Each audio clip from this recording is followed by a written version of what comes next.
Ça fait maintenant 2 ans que je poste toutes les semaines sur LinkedIn et j'étais peut-être comme toi, tu es aujourd'hui. Au début, moi, il y a 2 ans, je vendais une offre de Google Ads sur LinkedIn. Okay, je vendais des services Google Ads et au début, je savais pas comment ni pourquoi en fait je postais sur LinkedIn. Je postais parce que mon frère, quand il a su que je voulais me lancer, il m'a dit poste sur LinkedIn, c'est là où moi je trouve tous mes clients. Donc j'ai fait ça, sauf que je savais pas ce que je faisais en fait. Juste je le faisais parce qu'il m'a dit de le faire. Donc voilà à quoi ressemblaient mes posts au début. Vraiment, le hook ne ressemblait à rien. Le hook ne me donnait pas du tout envie de lire. J'avais 9 likes, dont peut-être un de mon frère, un de ma mère, pareil pour les commentaires, et personne vraiment s'intéressait à moi. J'arrivais pas à avoir de visibilité, j'arrivais pas à créer vraiment une audience qualifiée, engagée. Et finalement, après 1 an sur LinkedIn, j'ai seulement réussi à avoir 3 clients, dont 2 qui sont partis très très vite. Un client qui est resté mais qui a fini par partir au bout de 6 mois. Et en fait, je pouvais pas vivre de mon activité. C'était vraiment 1 an de galère sur LinkedIn, sans vraiment savoir pourquoi je le faisais, qu'est-ce qu'il fallait que je fasse pour améliorer, etc. Et presque 2 ans plus tard, voilà du coup, en train de te faire une vidéo parce que maintenant je peux vivre de mon activité et tout ça c'est grâce à LinkedIn. J'arrive à générer 15 appels qualifiés tous les mois si c'est pas plus que ça. Et voilà, aujourd'hui je peux te faire une vidéo avec une magnifique vue derrière moi. Maintenant j'ai compris comment faire des posts du coup qui attirent de la visibilité ou des posts justement qui peuvent m'apporter des clients, qui peuvent m'apporter des leads qualifiés, qui peuvent me permettre de construire une audience qualifiée que je peux aller par la suite même prospecter, avec qui les échanges vont être beaucoup plus agréables, beaucoup plus naturels, beaucoup plus fluides et qualifiés. Et avec ça je peux générer des leads. Donc là aujourd'hui je vais te montrer pourquoi toi, tu ne réussis pas sur LinkedIn. Tu penses peut-être que tu as besoin de plus de likes ou plus d'abonnés pour enfin réussir à avoir des appels qualifiés sur LinkedIn. La mauvaise nouvelle, c'est que les likes et les abonnés, c'est pas ce qui va te rapporter de l'argent directement.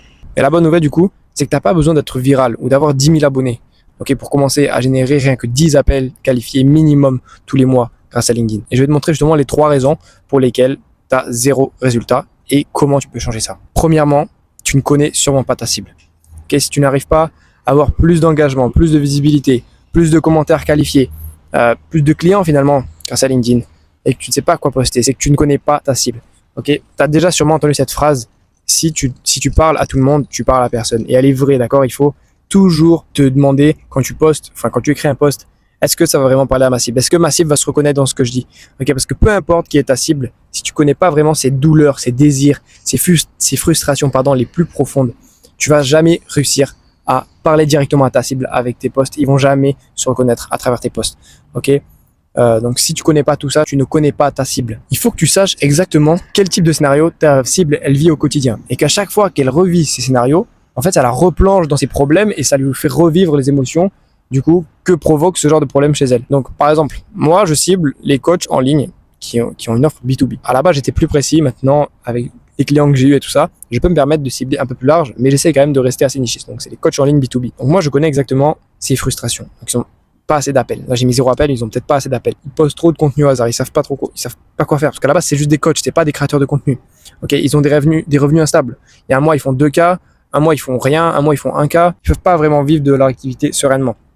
Leur désir justement c'est de vivre de son coaching, signer des clients toutes les semaines. Okay, avoir une audience qualifiée, etc. Avoir de la reconnaissance peut-être de la part des autres entrepreneurs ou même de son entourage. Et sa réalité, c'est qu'il poste déjà du contenu, mais sans stratégie et du coup sans résultat. Et ça, il ne sait peut-être pas qu'il n'a pas encore de stratégie parce que tout ce qu'on lui a dit, c'est poste 5 fois par semaine, sois régulier, etc. Mais c'est pas assez. Okay, et ses croyances limitantes, justement, c'est qu'il doit atteindre plus d'abonnés, il a 10 000 abonnés ou je sais pas, ou que LinkedIn c'est trop pro, c'est trop corporate, etc. J'arrive pas à m'adapter à la plateforme. Sauf qu'en fait, tout ça, c'est pas vrai. Et c'est justement ce genre de croyance que moi, je suis là pour détruire ce genre de croyance. Je sais exactement ce qu'ils vivent au quotidien. Les gens qui sont dans ma cible, ils voient des concurrents qui signent des clients, ils parlent de combien ils ont signé la semaine dernière ou le mois dernier. Ils signent des clients, ils disent en fait, c'est des coachs ou c'est des concurrents qui postent le même genre de contenu que moi. Je vois pas pourquoi moi, j'arrive pas. Ils galèrent à trouver des idées de posts pertinentes. Ils envoient des DM de prospection, mais après 2 jours sans réponse positive, ils finissent par abandonner. Parce qu'ils disent, ok, la prospection, ça marche pas. Ils ont peut-être même honte de parler de leur activité à d'autres entrepreneurs qui font bien plus d'argent qu'eux ou justement leur entourage parce qu'ils ont peur qu'ils les prennent pas au sérieux. Donc voilà, moi j'ai vraiment un document de peut-être 5-6 pages qui parle exactement de ce que ma cible ressent, de ses problèmes, ses désirs, etc. Je sais exactement à qui je parle. Ok, toi tu dois savoir exactement à qui je parle. Ce que tu dois faire du coup, c'est affiner ta cible pour qu'elle soit la plus précise et la plus claire aussi dans ta tête. Tu dois savoir à qui tu parles, comme si la personne à qui tu parles c'était ton meilleur ami. Ok, tu sais exactement ce que ton meilleur ami ressent tous les jours, les problèmes auxquels il fait face et tout ça. Ok, maintenant tu vas faire une liste de ses peurs, ses désirs, ses croyances limitantes, ses frustrations les plus profondes. tu dois faire une liste. Tu peux même demander à ChatGPT pour qu'il t'aide. Ou sinon, tu vas faire des recherches sur YouTube, sur Instagram, sur LinkedIn, sur Quora même. Je sais pas si je l'ai bien écrit. Mais là où peut se trouver ta cible, là où certains peut-être de tes concurrents créent du contenu, tu vas aller regarder leur contenu, tu vas regarder dans les commentaires. Là, ta cible elle va poser des questions, elle va exprimer des problèmes, etc. Là, tu vas pouvoir en connaître un peu plus sur ta cible. Okay, il faut qu'au début, tu passes peut-être une demi-heure, une heure, tous les jours, tous les 2 jours, à faire des recherches sur ta cible. Il faut que tu la connaisses vraiment sur le bout des doigts. Ensuite, deuxième point, c'est que tu n'as pas de stratégie de contenu. Parce que avoir une stratégie de contenu, c'est pas juste poster 5 fois par semaine et attendre que ça vienne tout seul. Si tu fais ça, tu vas juste attendre trop longtemps et tu vas juste être un écrivain bénévole sur une plateforme. Ok, donc chaque post doit avoir une intention. Tu peux utiliser cette stratégie que moi j'utilise, que les plus gros créateurs de contenu sur LinkedIn dans le marché anglophone utilisent aussi. Donc déjà, tu vas commencer par définir 3-4 piliers de contenu. Les piliers de contenu, c'est on va dire 3 thèmes. Moi par exemple, ça va être LinkedIn, personal brand, coaching et copywriting. Ok, copywriting / storytelling. Maintenant, une fois que tu as ces 4 piliers, tu vas organiser tes posts en 3 types de posts. Il y a les contenus CMG. Contenu CMG, je vais t'expliquer après chaque type de contenu à quoi ça correspond. Contenu CMG, c'est pour montrer qui tu es. Tu vas parler d'anecdotes perso, peut-être d'anecdotes un peu pro, mais qui relèvent quand même du perso. Tu vas montrer qui tu es, ta personnalité. Les gens, ils vont peut-être se reconnaître à travers, voilà, des traits de ta personnalité. Ça peut être avec la façon dont tu t'exprimes, la façon dont tu t'habilles, le pays où tu vis, ta mentalité, ton avis sur certaines choses, etc. N'aie pas peur de créer de la partialité. N'aie pas peur, justement, d'être authentique, de dire vraiment ce que tu penses. Il faut arrêter de croire que LinkedIn, c'est un réseau trop fermé. Tu peux dire ce que tu veux, en fait, sur LinkedIn. C'est juste que les gens ont peur de le faire. Et finalement, ceux qui n'ont pas peur de le faire, c'est ceux-là qui créent une vraie communauté, qui créent des posts viraux, etc., qui leur donnent de la visibilité. Même si c'est pas le but d'avoir 100 000 vues à chaque post. Moi, je fais pas 100 000 vues à chaque post et pourtant, j'arrive très très bien à générer des appels qualifiés. Il faut que tu sois toi-même. C'est avec ce genre de post, que tu vas le faire. Ensuite, les contenus CEE. Donc là, tu vas montrer ce que tu sais faire, okay, dans ton domaine. Tu vas donner des méthodes, tu vas vraiment parler de choses un peu plus techniques. Tu peux utiliser même des anecdotes pour parler de ces choses techniques et tu fais un espèce de post hybride entre CMG, CE. Okay. Ensuite, tu as les posts CC où là où tu vas transformer ton audience en client. En tout cas, en lead, tu vas les faire rentrer dans ton tunnel de vente. Donc, les contenus CMG, c'est les contenus marché global. Moi, je t'ai mis un exemple. C'est un post qui a fait à peu près 60 vues. Là, je parle, mon hook, j'étais une fraude pendant des mois. C'est ce qui m'a le plus aidé dans mon business. Là, je t'ai pas mis tout le post, tu pourras aller le lire, tu le retrouveras facilement dans les posts. Mais là, je parle vraiment d'un ressenti que moi j'avais, ok, quand j'ai commencé l'entrepreneuriat, ou en tout cas pendant 1 an sur l'entrepreneuriat.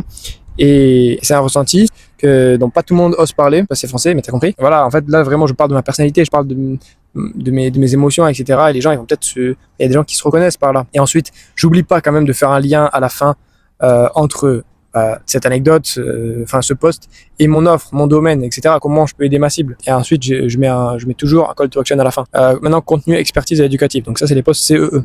Là, je vais vraiment parler de méthode. Pardon, mon thème, mon pilier, c'était LinkedIn. Donc là, j'ai mis les 7 lois, que les top créateurs LinkedIn appliquent, mais ne partagent jamais. Donc là, voilà, j'ai commencé par mettre un peu ton texte. J'ai montré quels sont les bénéfices que tu auras si tu appliques ces lois, etc. Donc là, je les énumère. 1, 2, 3, jusqu'à 7. Et pareil, toujours un call to action à la fin. Ensuite, le dernier type de post, c'est contenu conversion. Là, vraiment, je donne de la valeur gratuitement.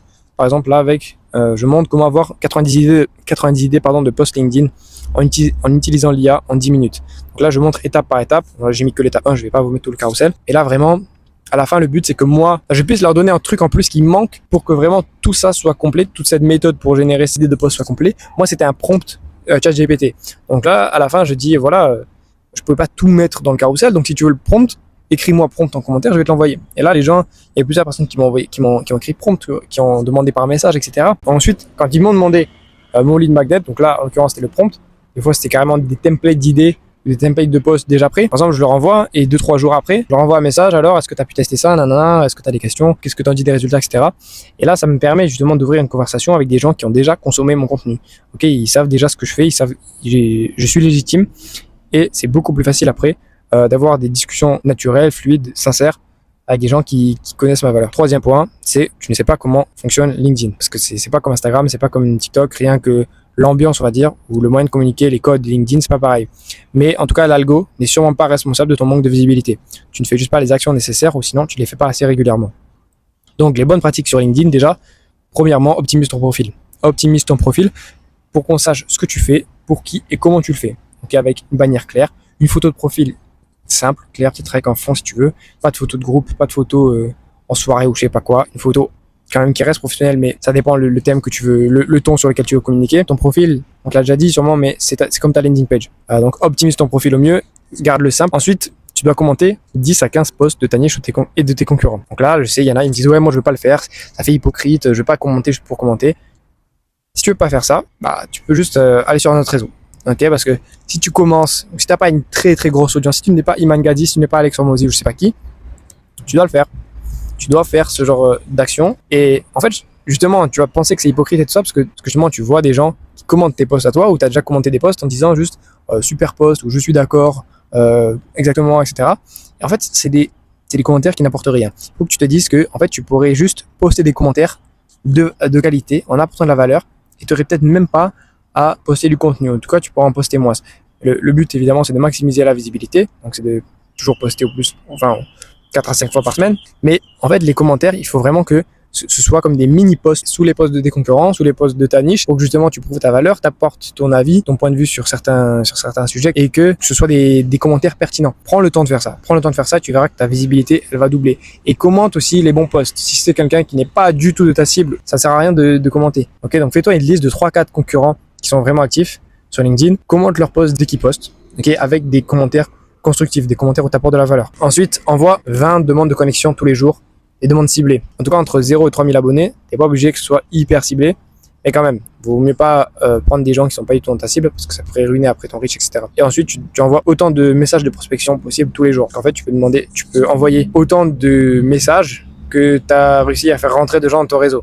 Que ce soit des gens qui t'ont demandé ou qui ont accepté ta demande. Donc évidemment, tu dois adapter ces 3 points à ton offre et à ta personal brand sur LinkedIn. Et c'est là que enfin tu réussiras à générer 10 appels qualifiés minimum tous les mois grâce à LinkedIn. Okay, c'est vraiment à la portée de tout le monde. Il ne faut pas que tu penses que c'est un réseau trop pro, trop corporate, je sais pas quoi, trop compliqué, que tu sais pas écrire. Vraiment, c'est à la portée de tout le monde. Maintenant, si tu veux aller plus loin, que tu veux une stratégie de contenu qui est justement personnalisée à toi, ta personal brand, ton offre, etc. et un plan d'action à mettre en place step by step sur LinkedIn pour aller chercher plus de résultats ou pour aller les chercher plus vite, réserve ton coaching gratuit avec moi en cliquant sur le lien en description. Puis à des cas, si on peut pas bosser ensemble, tu repartiras avec une stratégie, un plan d'action à mettre en place. J'espère que cette vidéo te sera utile et que voilà, si tu as des questions, n'hésite pas à me les envoyer en message, je répondrai avec plaisir.